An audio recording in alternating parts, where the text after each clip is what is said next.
ಶ್ರೀಯುತ ನರಸಿಂಹ ಭಟ್ ಕಟ್ಟದ ಮೂಲೆ ಅವರು ರಚಿಸಿದ ಮುಕ್ತಕ. ವಾಚನದಲ್ಲಿ ಶ್ರೀಮತಿ ಯಶೋಧ ಭಟ್ ಉಪ್ಪಂಗಳ್ಳ. ಕಡವಿನಲಿ ಕಾಯುತ್ತ ಕುಳಿತಿರುವ ಅಂಬಿಗನು, ದುಡಿಯುವನು ನಿತ್ಯವೂ ಹೊಟ್ಟೆಗಾಗಿ.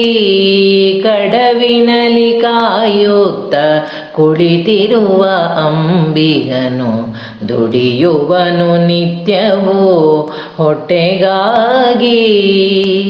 ಹುಡುಕುತ್ತ ಬಂದವರ ಹತ್ತಿಸುವ ದೋಣಿಯಲಿ, ಹುಡುಕುತ್ತ ಬಂದವರ ಹತ್ತಿಸುವ ದೋಣಿಯಲಿ, ಗಡಿಬಿಡಿಯ ಮಾಡದೆಯೇ, ಗಡಿಬಿಡಿಯ ಮಾಡದೆಯೇ ನರಸಿಂಹನೇ, ಗಡಿಬಿಡಿಯ ಮಾಡದೆಯೇ ನರಸಿಂಹನೇ.